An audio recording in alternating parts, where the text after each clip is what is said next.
கிருபைகள் பகருகின்றார். நாம் கற்புடன் அவர் பணி செய்திடுவே.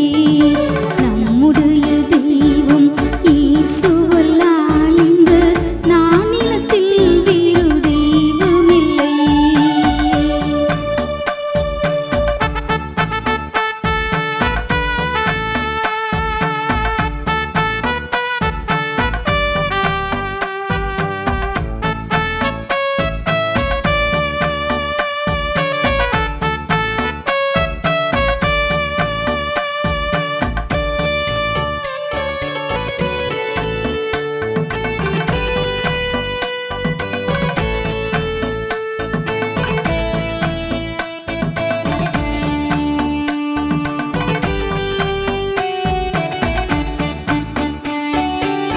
மறப்பாளோ தாய் பாலகனை நான் மறப்பதில்லை இன்னும் அன்பு தெய்வம்.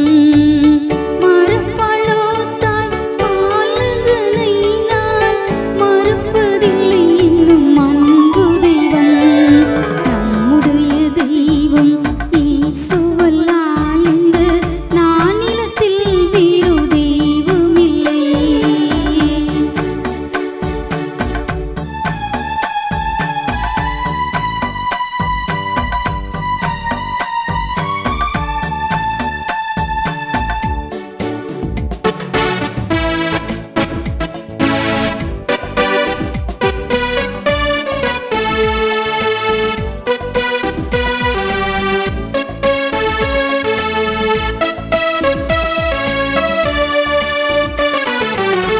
ஈரடுக்கும் நம் தேவைகட்கு அவர் மாறாமல் பதில் தரும் மகிழ்வனவு.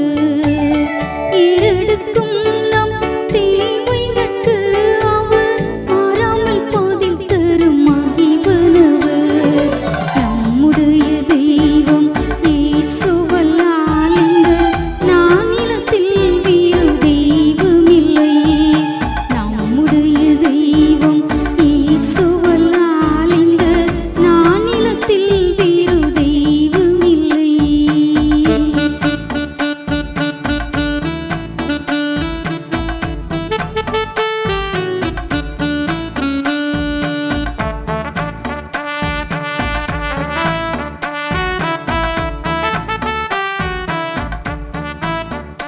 ஆரோக்கியமான செய்தி நேரம் என்ற நிகழ்ச்சியோடு இணைந்திருக்கிற உங்கள் யாவருக்கும் இயேசு கிறிஸ்துவின் இனிய நாமத்தினால் எங்கள் அன்பின் வாழ்த்துக்கள்.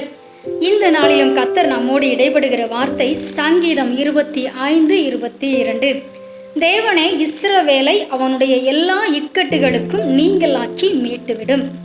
எனக்கு அன்பான தேவ பிள்ளைகளை, தாவீது ராஜாவுடைய ஒரு சிறந்த பழக்கம் என்னன்னு சொன்னா, எந்த காரியமா இருந்தாலுமே முதலில் அதை தேவ சமூகத்திலே கொண்டு போய் ஜெபித்து வேண்டுதல் செய்வதுதான். ஹல்லேலூயா. அவர் தனக்கும் தன்னோடு இருந்தவர்களுக்கும் இருந்த எல்லா இக்கட்டுகளும் நீங்க வேண்டும் என்று அவர் ஜெபித்தார்.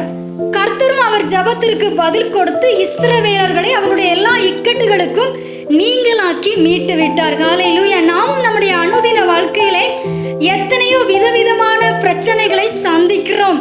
எதிர்மறையான சூழ்நிலைகள், சில நேரங்களிலே இக்கட்டான சூழ்நிலையிலும் நாம் மாட்டிக்கொள்கிறோம். எப்பேற்பட்ட பிரச்சனையா இருந்தாலும் நாமும் தாவீது ராஜாவை போல தேவ சமூகத்திலே போய் வேண்டுதல் செய்யும் போது நமக்கு பதில் கொடுத்து எல்லா இக்கட்டுகளுக்கும் நம்மை நீங்களாக்கி மீட்பார். நம்முடைய தேவன் நிறைவான மகிழ்ச்சியை தந்து ஒவ்வொரு நாளும் நம்மை சிறப்பாய் நடத்துவார். ஆமென். God bless you. நாம் ஜெபிக்கலாம். நன்றி சொல்லுகிறோம் பரிசுத்த ஆவியானவரே, நாங்கள் உங்களுடைய சமூகத்திலே வந்து ஜெபிக்கும் போது எங்களுடைய எல்லா இக்கட்டுகளையும் நீக்கி எங்களுக்கு நீங்க விடுதலை தருவதற்காக ஸ்தோத்திரம்.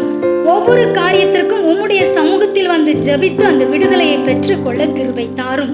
உம்முடைய கரத்திலே சமர்ப்பிக்கிறோம். இயேசுவின் நாமத்தில் ஜெபிக்கிறோம் எங்கள் நல்ல பிதாவே.